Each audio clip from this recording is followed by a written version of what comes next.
All right, thank you for joining us. We are glad to have you join us for this week's edition of Standpoint. I am Adetunji Adete. We apologize for bringing the program a little behind schedule.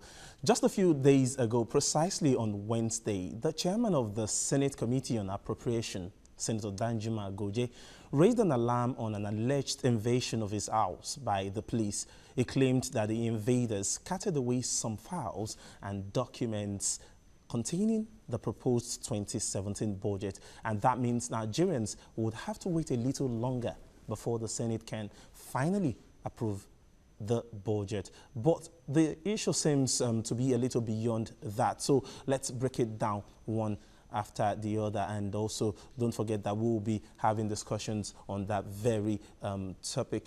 So let's begin the discussion on that now. First, the police have denied Senator Goje's claims and said the comments are capable of misleading and misinforming Nigerians.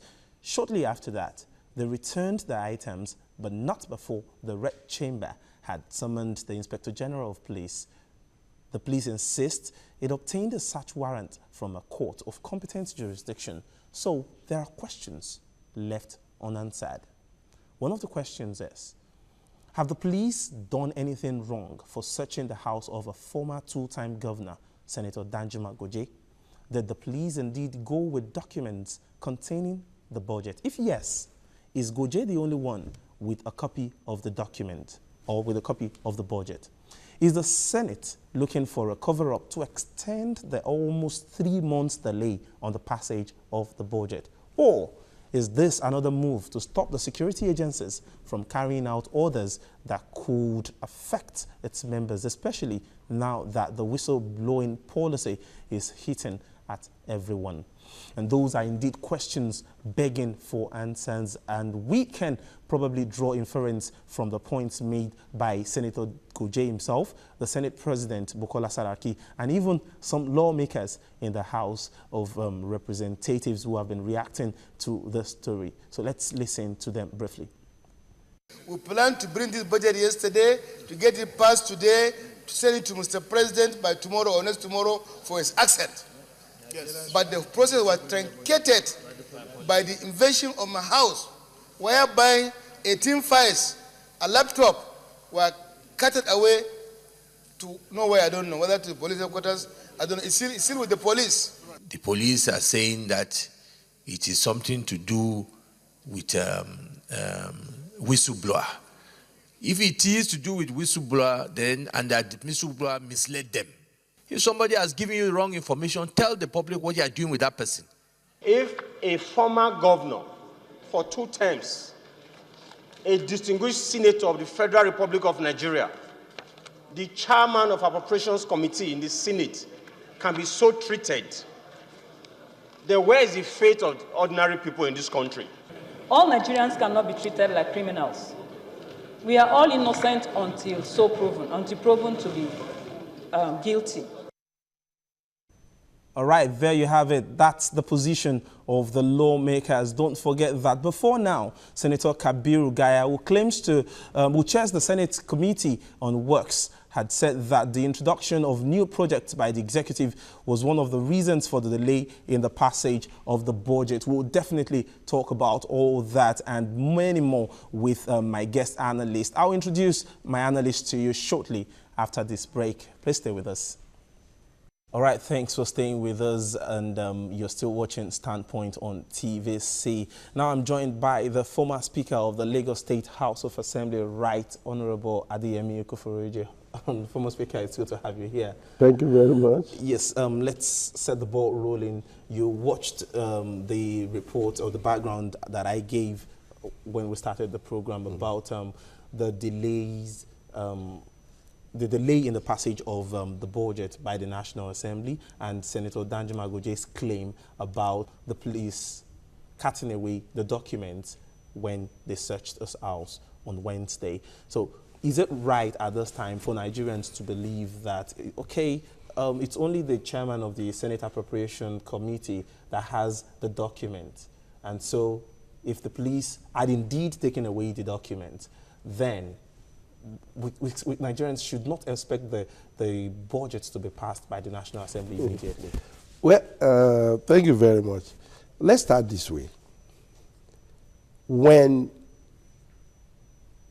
is a budget of the nation supposed to be passed? That's a good question. By the dictate of the Constitution, the president is expected to lay before the assembly his proposals for the revenue and expenditure of the nation for the coming year. So, if we look at that, it is clear that the president ought to have presented the budget long before the coming of the year in discussion. In clear terms, the president submitted the budget for passage and deliberations to the National Assembly on December the 14th, 2016. Now, so we should could it take ask about 3 months or 4 months or thereabout before then the National Assembly can begin? we could also deliberations? ask ourselves the question, was 2 weeks to the end of the year sufficient? Knowing fully well that also that period is a period of vacation. I am not holding forth for anybody, but it's a question for all of us to answer. There are things that we do that we really need to do differently. We really need to work on so that things will go the right way. Look, that it has taken also 4 full months for the House, For the Senate or the National Assembly? An assembly is still a house. Oh, Well, okay. House of Senate, House of Reps. Right. Well, for the Parliament to look at the proposal from the presidency, is that right also? To me, I think that's not. It's all about sacrifice. I led an assembly that on occasions have asked to beg my people that we cannot go on holiday today, or even holiday that has been scheduled to begin next tomorrow. I have had occasions that have said, hey, we cannot any longer. I'm wondering, just to do the jobs that we were elected to do. Right, Honorable, I'm wondering, during the military era, the head of states that we had then would just come up on the 1st of January and make a broadcast, a state broadcast, and also make a presentation of what the budget looks like. And then 2 weeks after, you have the Central Bank of Nigeria coming up with the monetary policy. It comes up at a very, very fast pace. But in this case, now that we have the legislators having to look at the document, it looks as if the process is just too cumbersome. Your days as the Speaker of the Lagos State House of Assembly, did it take you forever? Because obviously some people have also been asking questions about the bicameral legislature. So there are so many things to answer here. I don't think, well, the bicameral legislature is another ball game entirely. Yeah, but let's look at it one after the other. Looking at the issue of the budget, I think that's about the most serious law that any legislation enacts. Okay. And so the business of approving the budget is a very serious one, and it should be taken as such. I think our legislators should spend more time and give it the priority that is due. But then you look at the situation like in this case, if the police, for whatever reasons, had to go into Senator Danjuma Goje's house. Senator Goje's house, and they, you know. But the police have denied that. Oh, well, we also, and they have returned the items recovered. We also learned that the items taken away from his house. So, I mean, this is neither here nor there. I mean, the honest truth is, they went to his house, they carried away stuff, let's give it to Senator Guje. I mean, to me, he's a highly respected one. I love what he did as a governor during his tenure in office. And well, I still have that respect for him. And if he had said they cutted away the items that relate to the budget of the nation, and we learned, was it yesterday, that those things have been returned, then, I mean, we less than a week ago, we learned from the Senate that the budget will be passed this week. This week. Yes. So if there was a delay again, just the delay was the delay came up because of the police. So you can see the situation we are in. I think we all, like the Yoruba boy we say, it's only when the right washes the left and the left washes the right that the two hands become clean. We need to take the business of governance.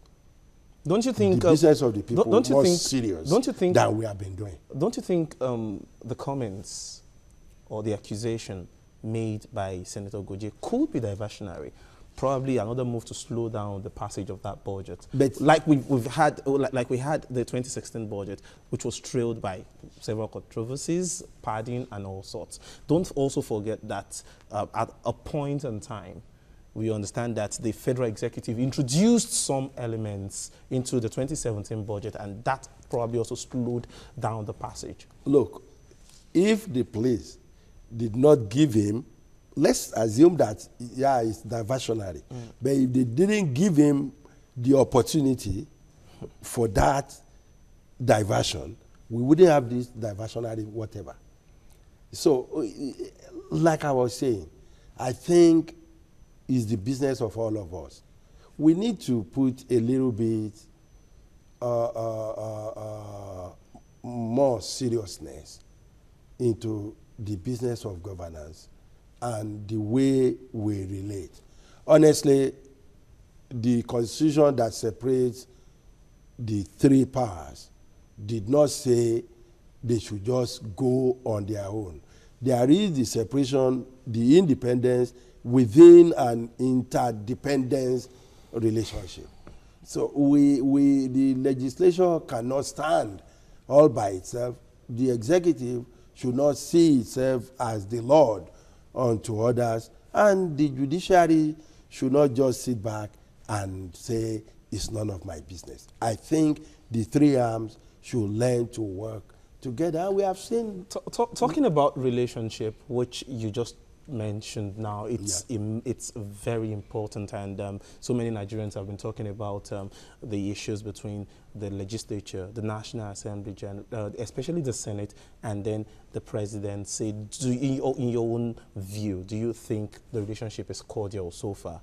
There's been a background confirmation of some appointees of the presidency, and then the Senate's position that no, this person will not come in. I think is it cordial so far? I think every Nigerian knows that the relationship is more of a cat and mouse type of relationship right now. It's not the very best that we can have. We can do a lot better. And again, sorry to bring in this, I think also the people, the role we play is not the very best, because we easily take sides, and in this case, I think the legislature is at the receiving end. The legislature in this country really needs to get its acts together, because if an institution is losing the confidence of the people, that's very dangerous. The legislature generally, we have failed to help the people through education, enlightenment. The people are easily at war with the legislative arm of government. Because you are the closest to them. Because the executive is so old and so experienced. So the executive is easily sold to the people. Activities of the executive is easily bought over by the people without much questioning, and the executive goes all the way to make the legislative arm look bad before the people. All right. Former Speaker, please, let's just take this call now. Adeyemi, good afternoon. Hello, Adeyemi, good afternoon. Hello, good afternoon. Okay, thanks for joining us. Let's have your contribution. Now, we're talking about the delay in the passage of the 2017 budget and also the claims by Senator Goje that the document was taken away from his house. Hello? And then hello, can you hear me? Yeah, very well. Okay, let's have your contributions there. Oh, thank you so much. Hello, Honorable Kukurigi. It's been a while. How are you, sir? My name's I think I am totally in agreement with you. Thank you. Firstly, you are talking as a politician. I'm sorry to make that statement.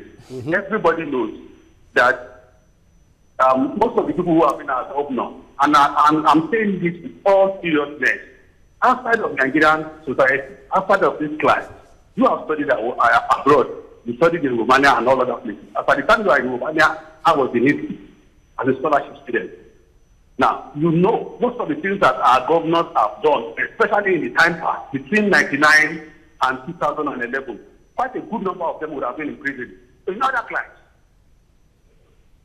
quite a good number of these governors in other clients would have been in prison.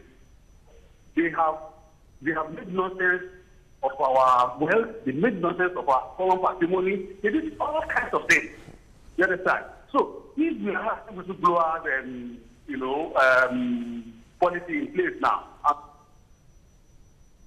pattern kudos, you understand? All of these things that they are doing is just that. All right, thank you very much. It seems the line is breaking now, Adeyemi, but were you able to get something out of his point? He talks more about the relationship, the executive, and then some past governors. I think he's kind of deviating from what we're looking at. But do you want to answer him? I mean, it's also one of the common debates going on in the polity, that most of those who are governors, who ordinarily should, in fact, be on trial now, and run to the Senate. By saying run to the Senate, they freely got the mandate of their people. Oh, well, we all know how these things work. If somebody has been governor of a state for 8 years, I mean, how difficult is it for that person, knowing our environment, how difficult is it for that person to get just a third of that state to vote for him? All right, we'll definitely come back to that. Let's quickly go on a break. We'll be right back. Please stay with us. All right, thank you for staying with us. We've been talking about the delay in the passage of the 2017 budget and the drama that has accompanied it lately. Let me tell you that the 8th Assembly has, since its inauguration in 2015, been at the center of many controversies, from claims of the missing 2016 budget to allegations of pardon and subsequent suspension of Abdulmumin Jibrin. Then confirmation of Ibrahim Mago as EFCC chairman, and then the uniform saga with the Comptroller General of Customs, that's talking about Hamid Ali. And now it appears that the Assembly is still not free from drama. I have with me the former Speaker of the Lagos State House of Assembly, Right Honorable Adeyemi Okoforiji, and I have taken your position about the reasons for the delay in the passage of the budget. Not many Nigerians will rightly agree with some of the points you've raised, talking about you said that the legislature should firm up its own position so that the executive does not become overbearing. Yep. Now, there are other issues in the polity that I think we should look at.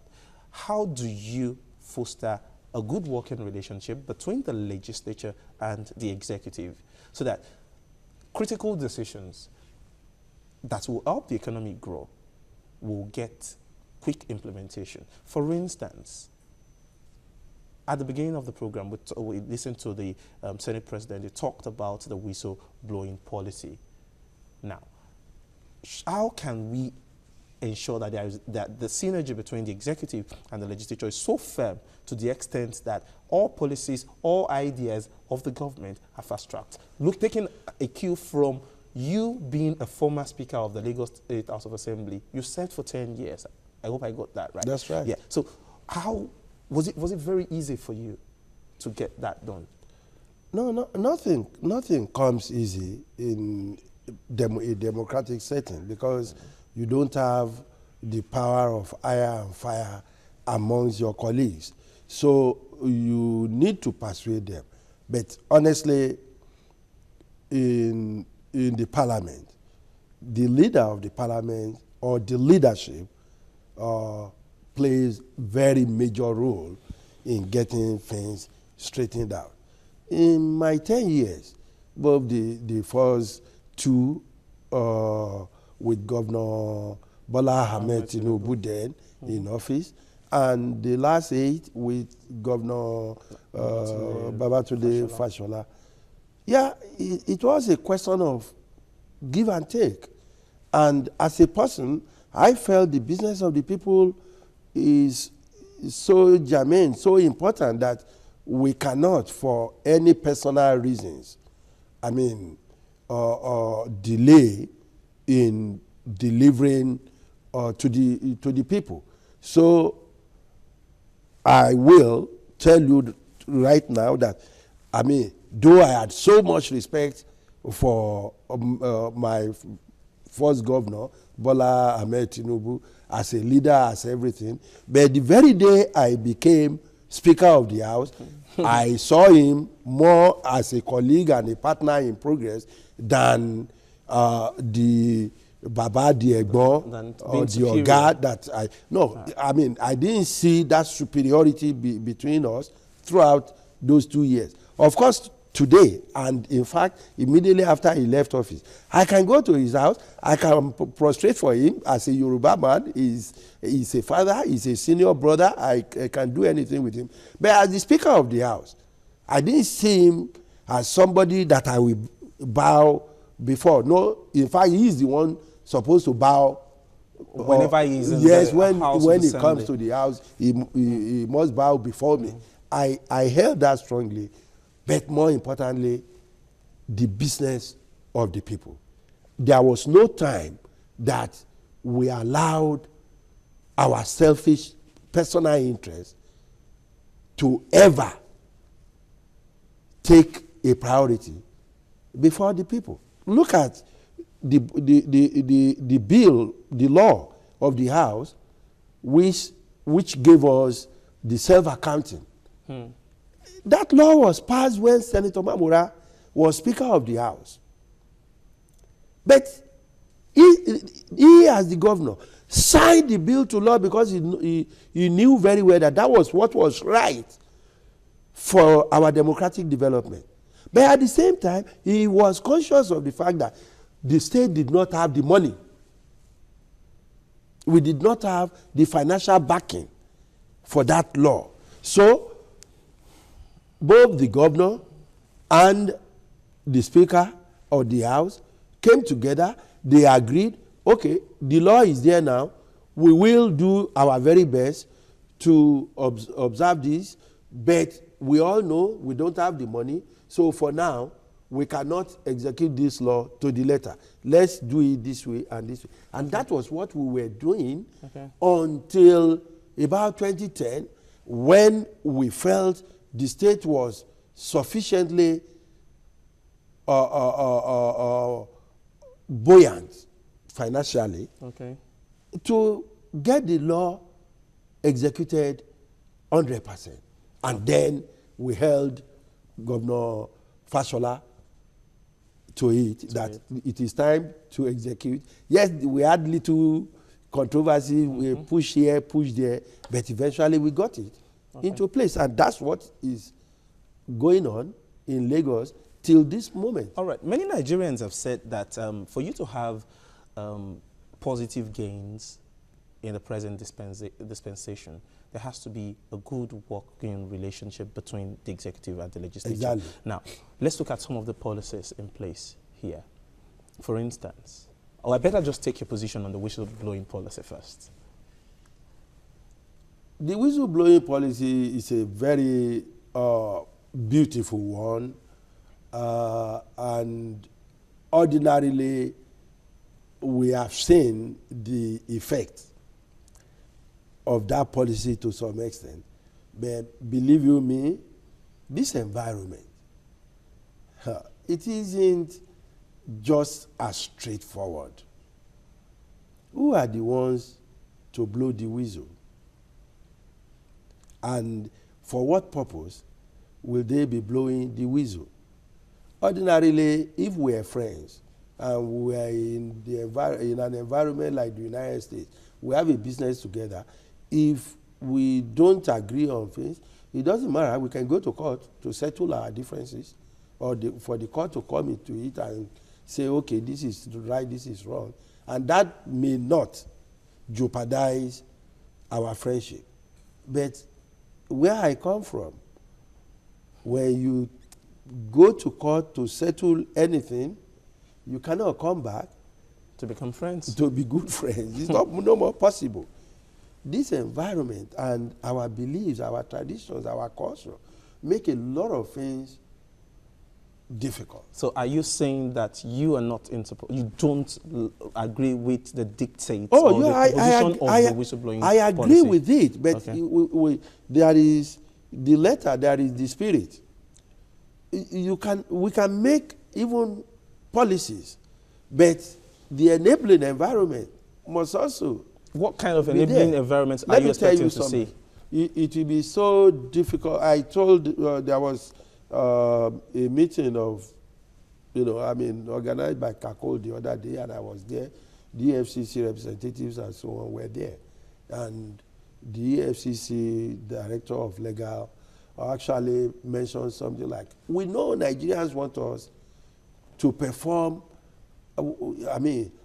to the level of the FBI. Mm-hmm. Hey, but what the FBI has, we don't have. For example, if the FBI has a fleet of aircrafts that even the presidency there does not have. And I reminded him that even if you have that fleet as big as FBI, so you will still not perform 40% to the level of the FBI. Why? Because of your environment. How many of us will actually go out and blow whistle on our best friend when we are direct beneficiaries of those stolen stuff? I don't think this is all about friends. There are some other Nigerians, some other persons out there who have knowledge of some criminal activities, fraud going on in government. You are still saying you are supporting what I am saying. Look, the few that we have heard of now, yeah, but it's so few. It's so. In less than 2 months. Since this policy came up, do you really have an idea of the number of people involved in these wealth? The stealing of our wealth. All right, let's quickly take this call. Abdulaziz from Kaduna. Abdulaziz, good afternoon. Sir. Hello, Abdulaziz, good afternoon. Hello, good afternoon. Yes, good afternoon. Thanks for joining us on Standpoint. Yeah, my name is Abdulaziz. Okay. Yes, I welcome our guest. He's most welcome. Thank you. My observation is one. Although he is talking in the perspective of a politician, but I'm going to talk as a Nigerian. Okay. Because whatever goes up and down boils down on us, we the Nigerians. How could a Senate of the Federal Republic of Nigeria claim that he alone or his laptop alone has the information of the appropriation. That is not acceptable. We have to look at this, critically. Imagine a Senate of the Federal Republic of Nigeria will have such a voluminous amount of money, a bankable money for that matter, in his house. Nobody is even, talking about that. Please, we have to wake up to our responsibility. We should look at the generations to come, our children, children. With such type of the people in the National Assembly, I doubt if ever Nigeria will ever see the light of the day. Thank you very much. Thank you very much, Abdulaziz. Well, you just repeated the same question I asked you, which is one wonders. Well, why should he be the only one? Let me correct some impressions here. One, I'm not just talking as a politician. I'm a Nigerian too. And don't forget, I'm an insider in this stuff.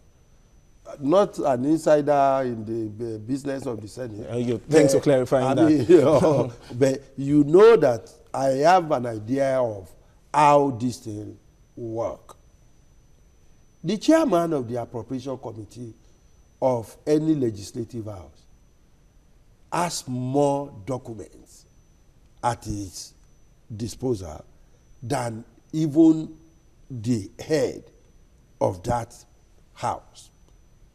The president of the Senate does not have as much information or as much documents relating to the appropriation bill like the chairman of the committee. So if he says he has some documents that is now delaying their business, it's difficult to prove that is not true. I'm still wondering, the chairman has the committee, the chairman of the committee has the document. Yes. What about other members of the committee? Don't they have access to the same document? If my document, for instance, gets missing, I should be able to go to my deputy. And in that committee. What of a situation where every member of the committee had his own portion of the stuff, and they have submitted even their own individual stuff to the chairman? All right, let's just continue with the whistleblowing policy. I think we've been able to talk about that. Now, you were particular about the people that make the reports our traditions the EFCC. and the way, the environment here. A lot of things. But Nigerians are adjusting already. Well, let them adjust as fast as possible. We are not adjust fastly enough. We really need to adjust faster. There are a lot of things about us. And I tell you, look, if you are a known thief in government, and you can drop crumbs for people around the area you live, I tell you, it will be difficult for anybody from that area to blow any whistle on you. It will even be difficult even for law enforcement agents to just go in and pick you from there. It's our way, it's our style. It's our way, it's our style, you say. But the EFCC has also been able to prove to Nigerians that, okay, we can face the fight against corruption head on. Kudos and then the National Assembly, Assembly is still saying that, okay, the leadership of the EFCC has not gotten our own support, so we are not going to allow him there. Let me say it again. And we're talking about people who belong to the same political party. I am an admirer of the EFCC in its latest drive towards fighting corruption. And what they have done in these past days are things that we all Nigerians should actually rally around that agency to see to it that they continue in that light and they have all the enablements for them to do the job. Notwithstanding the fact that I have my own quarrels. You want to share that with us? Because with EFCC. You want to share that with us? No, that one is personal. You know that EFCC, I've been in court with EFCC for 5.5 years, and the reasons are not reasons that ordinarily should keep somebody who had served so meritoriously in court for. There are many criminal things that people have done that they have escaped the hands of the law. Yeah, but just for some administrative things, and the fact that the media justice was so much into it. Many people in Nigeria still did not know that I was not in court. EFCC did not take me to court for fraud or for embezzlement or for, overbloated contract price or for taking money that should not have been taken. I was taken to court because I did not go to bank to collect the money that I am entitled to collect. So are you saying, are you justifying the position of some persons that indeed... I will not agree with a lot of things going on, because today the EFCC has proved itself to be a lot better than we knew of it yesterday. And I think it is now that all Nigerians should give it all the support necessary. I'm not blaming the Senate for all the trouble. I was going to ask you. Because let's be honest about it, the whole trouble about not giving the go-ahead for the president not confirming Mr. Magu did not emanate from the Senate. It's from the presidency itself. And I cannot imagine, an agency under the presidency doing some of the things that they are doing right now. And now the argument is now about the supremacy of the law. And then which of the books of the land is superior to the other? We're talking about the Constitution, of course, and then the EFCC Act. The Constitution is superior, but I still put a question mark there. Apology to my brother, my friend, a professor of law himself, who is our vice president. Well, it is clear, because we have somebody like that learned man in office, some question marks will come over some of the things that become tradition. So are you saying that the Senate is on the right path? Whether the Senate is on the right path or not is for you and others to judge. Why did the presidency send his name there at all if we knew that Section 171 says that the president can appoint without sending his name there? Don't you think it got to that when it looked like there was a power play at one point or the other? Whether we have power play or no power play, what you have started, the tradition you have maintained over the years, you cannot easily change the rule of the game in the middle of the game. When I score a goal, you now remember that my age is the African age. All right. Let's quickly... sorry, please hold your phone. I must first take away that cup. Okay, let's quickly take this call. Mohammed from Borno. Mohammed, good afternoon. How is Borno this afternoon? Afternoon, sir. I welcome our guest. All right, go on with your contribution. I welcome our guest. Yeah, my name is Alaji Modu from Maiduguri. Okay. That's Mohammed. You can call me Mohammed, yeah. My contribution is this, that what he's saying about the Senate, that the Senate take the documents, that's the budget documents to his house, the Senate. Why? I think it's improper for someone to take a document to his house. And this is magnanimous document. That's document that belongs to the federal government. That's very, very important, a vital thing like this. He take it to his house. And unfortunately, he's saying that police went to his house and now they took up the documents. And this is something too ridiculous.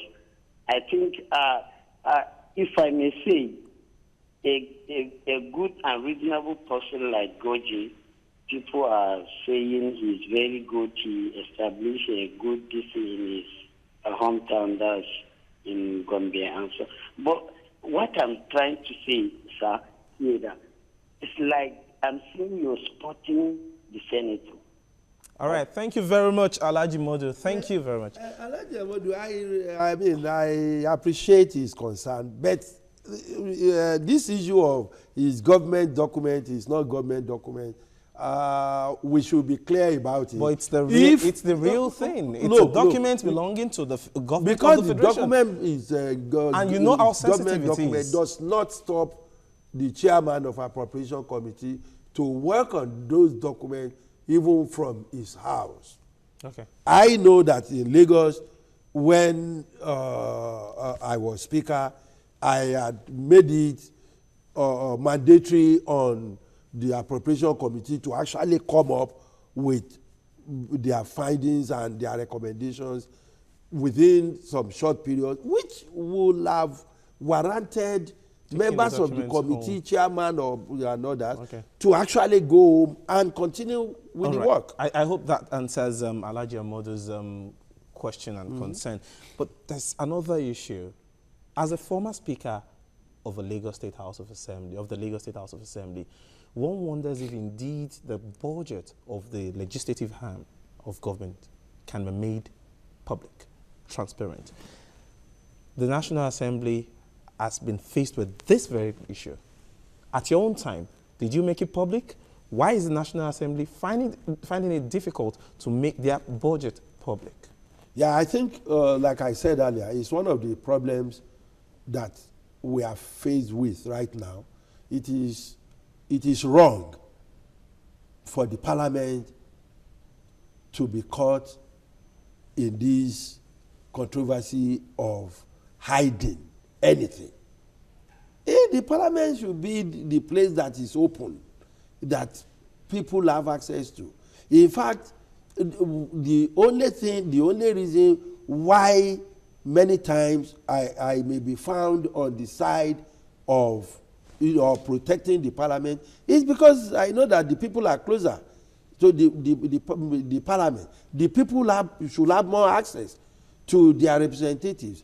And if you are sure that you are doing the right thing, why do you have to hide it? Okay. When I was Speaker of the State House of Assembly, what we have in our budget is always open, and how we spend our money on monthly basis is something that anybody could actually access. And I tell you, in fact, when the EFCC came for about 3 months and a week in 2011, they went to look into our books.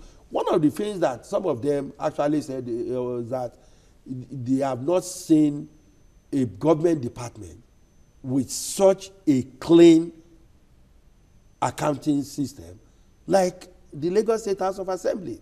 I know that. So, I don't see the reason why the National Assembly keeps its budget off the people. It leads to suspicions.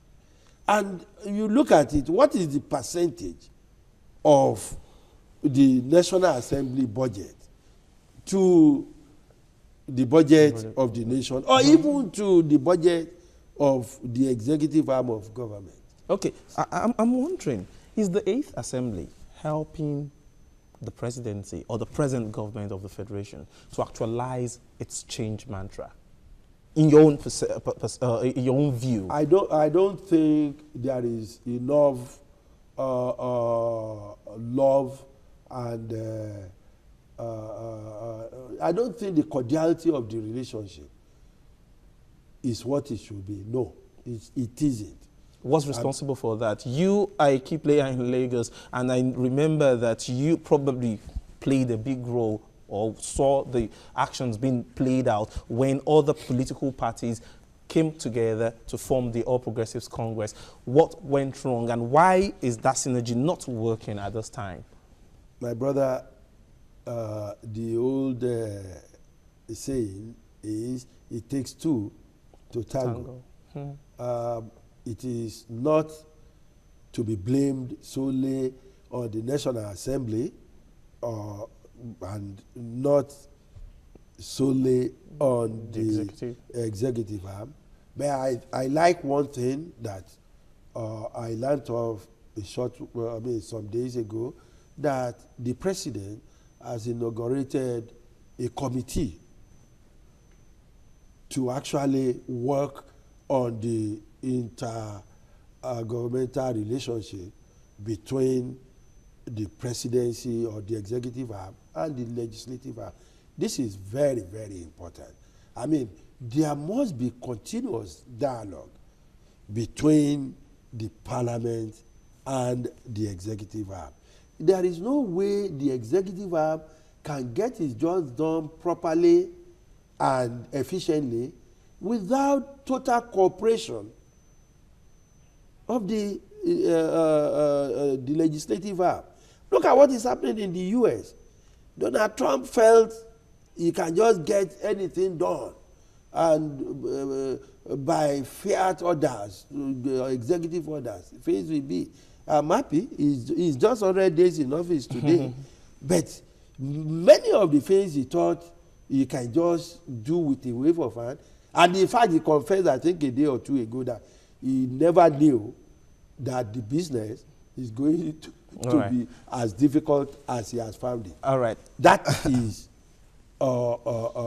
democracy for you. All right.